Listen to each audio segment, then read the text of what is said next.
बिहार विधानसभा के चुनाव तय समय पर ही होंगे। सूत्रों के हवाले से खबर है कि चुनाव आयोग ने राष्ट्रीय जनता दल और लोक जनशक्ति पार्टी की चुनाव टालने की मांग ठुकरा दी है। राष्ट्रीय जनता दल और लोक जनशक्ति पार्टी ने चुनाव आयोग को पत्र लिखकर कोरोना की वजह से बिहार विधानसभा चुनाव टालने की मांग की थी, लेकिन खबर है कि फिलहाल चुनाव आयोग ने बिहार चुनावों को टालने की मांग को खारिज कर दिया है। तो इलेक्शन कमीशन ने चुनाव टालने की मांग को खारिज कर दिया है। सूत्र हमारे बता रहे हैं एलजेपी और आरजेडी ने चुनाव टालने की मांग की थी, पत्र बाकायदा लिखा गया था इलेक्शन कमीशन को और ये हवाला दिया गया था चूंकि कोरोना है और इसीलिए ये चुनाव अभी फिलहाल नहीं होने चाहिए। चुनाव आयोग ने हम सभी पार्टी के दलों से जो है राय मांगी थी, हम लोगों ने राय दे दी है। अब जो है चुनाव आयोग को तय करना है कि क्या वो करेंगे और जो तय करेगा लोग वो मान्य होगा। नवेंदु सिन्हा हमारे संवाददाता इस खबर पर पटना से लाइव जुड़ गए हैं। नवेंदु, जाहिर तौर पर ये एक बड़ा झटका आरजेडी के लिए हो सकता है, लोक जनशक्ति पार्टी के लिए हो सकता है, चूंकि उनकी मांग यही थी कि कोरोना है और इस वजह से चुनाव फिलहाल नहीं होने चाहिए। क्या आपके सूत्र बता रहे हैं, इलेक्शन कमीशन का क्या कहना है इस पर? देखें मनु, इलेक्शन कमीशन ने किसी एक चैनल से बातचीत की है और जिसमें उसने साफ तौर पर कहा है कि बिहार के जो चुनाव हैं निर्धारित समय पर ही होंगे। अलबत्ता ये है कि महामारी है तो चुनाव आयोग ने ये भी कहा है, जो सुनील अरोड़ा है मुख्य निर्वाचन आयुक्त, तो उन्होंने ये कहा है कि महामारी से निपटने के इंतजाम किए जाएंगे, चुनाव पर महामारी नहीं असर करे इसके भी इंतजाम किए जाएंगे, लेकिन हर हाल में चुनाव जो है बिहार के वो निर्धारित समय पर ही होंगे। तो एक तरह से बिल्कुल कठोर शब्दों में और साफ शब्दों में सुनील अरोड़ा ने ये ऐलान एक बार फिर से ये कर दिया है कि बिहार के चुनाव समय पर होंगे। पहले भी वो कहते रहे हैं, लेकिन इस बीच जो है एलजेपी और आरजेडी इन दो प्रमुख दलों ने जो है ये गुहार लगाई थी चुनाव आयोग से कि जो बिहार के हालात हैं वो अच्छे नहीं है और ऐसे में चुनाव कराना जो है वो मौत से खेलने जैसा होगा। तेजस्वी यादव बार बार ये कह रहे हैं कि क्या चाहते हैं कोई कि लोग वोट देने जाएं और बूथ से फिर शमशान घाट जाएं।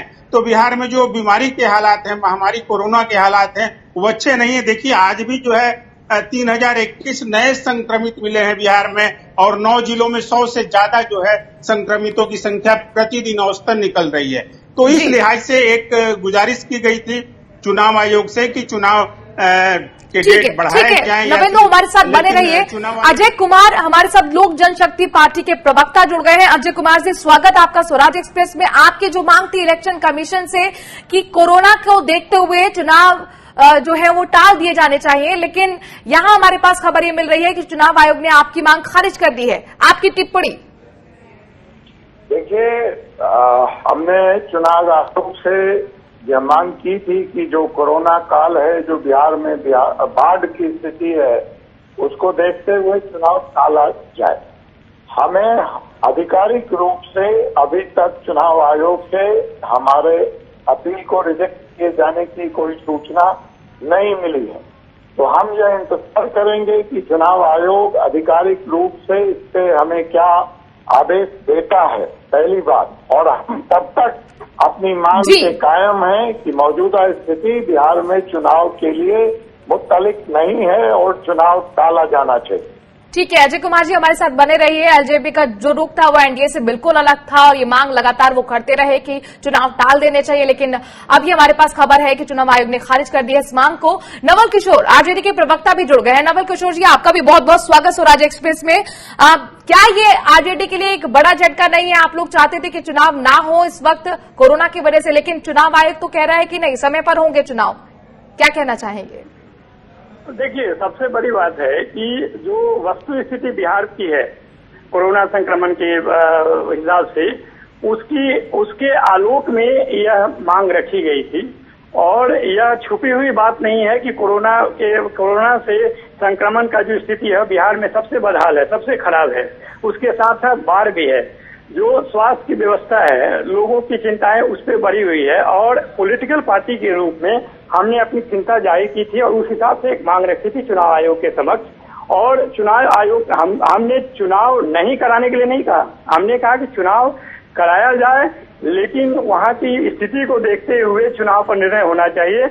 मतदान चुनाव जो है वो बाद में भी हो सकता है, लेकिन सबसे बड़ी चीज है कि वहाँ की जान की चिंता होनी चाहिए जी। मतदान करने में लोगों के जीवन संकट में नहीं डाला जाना चाहिए। ये हमारा आज भी मांग है, पहले भी मांग थी। ठीक है। अब चुनाव आयोग इस पर निर्णय के लिए वह एक संस्था है और यह उसकी जिम्मेवारी है, और लेकिन उसकी जिम्मेवारी चुनाव फ्री एंड फेयर इलेक्शन कराने के साथ साथ ये भी है कि जान की सुरक्षा होनी चाहिए।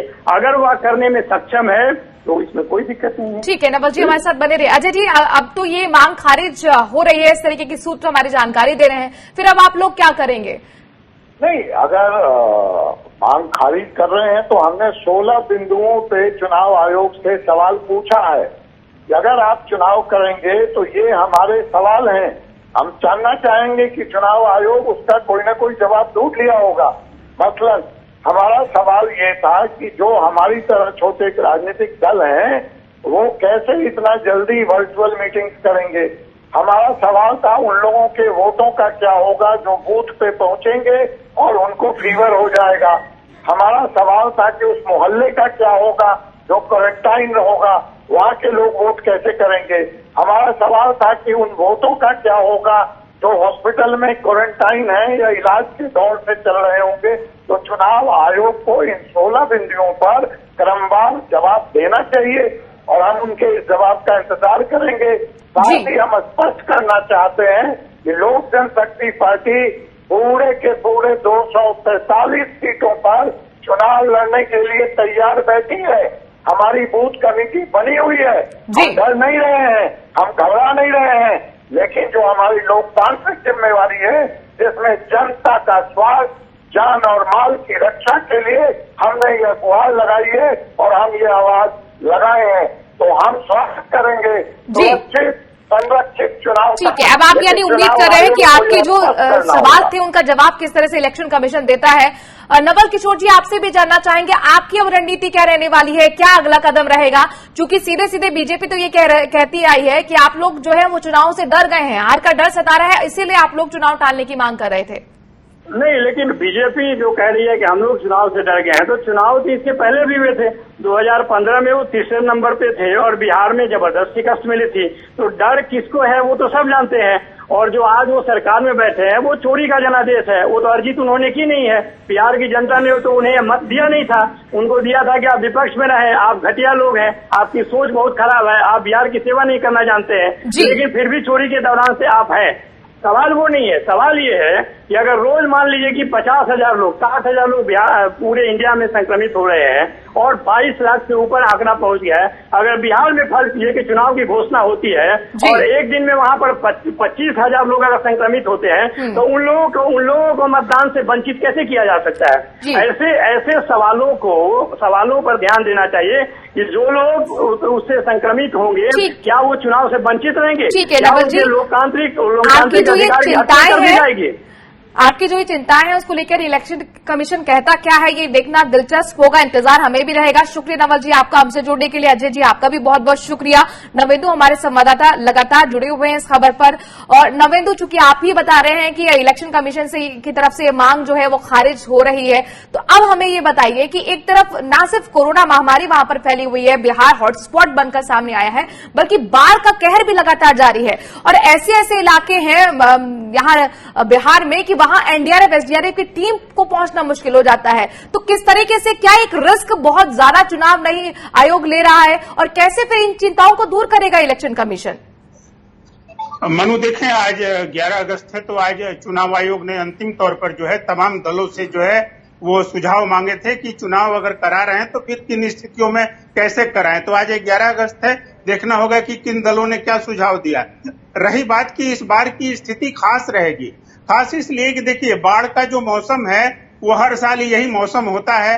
तो चुनाव अगर जिस 5 साल पर होता है तो उस साल में बाढ़ तो प्रभावित करती है, लेकिन इस बार बाढ़ के साथ साथ कोरोना है और कोरोना और बाढ़ बिल्कुल जो ग्रामीण इलाके हैं वहां इस तरीके से घुल मिल गए हैं कि खतरा जो है वो दोगुना हो गया है। तो जो आबादी है, जो मतदाता हैं, जो ग्रामीण वोटर हैं, वो ज्यादा परेशान हैं। और इस बार ये देखिए ट्रेंड सामने आ रहे हैं कि अब कोरोना महामारी जो है गांव में फैल रही है। तो एक तो बाढ़ में डूबे हुए लोग हैं, दूसरे कि कोरोना उन तक फैल रहा है। तो ये दोहरी विपत्ति जो है, ऐसी दोहरी विपत्ति में लोकतंत्र को बचाने का ये जो पर्व है, ये कैसे मनाएंगे? चुनाव आयोग ये एक बड़ा सवाल है। बिल्कुल, और इस सवाल का जवाब हम बिल्कुल जानना चाहेंगे इलेक्शन कमीशन से, चूंकि लोकतंत्र के लिए चुनाव जो होता है एक पर्व की तरह होता है, एक त्योहार की तरह होता है, और उसमें सभी की हिस्सेदारी हो पूरी तरह से। तो कोरोना पेशेंट्स के लिए क्या व्यवस्था की जाएगी? जो दूर दराज के इलाके हैं जहां पर बाढ़ है, वहां पर किस तरीके से भागीदारी हो पाएगी? ये व्यवस्थाएं कैसे करेगी इलेक्शन कमीशन, देखना होगा। नवेंदु, मेरे पास वक्त की कमी है, शुक्रिया तमाम जानकारी हम तक पहुंचाने के लिए। नजर बनाए रखिएगा, आगे आपसे अपडेट्स लेते रहेंगे।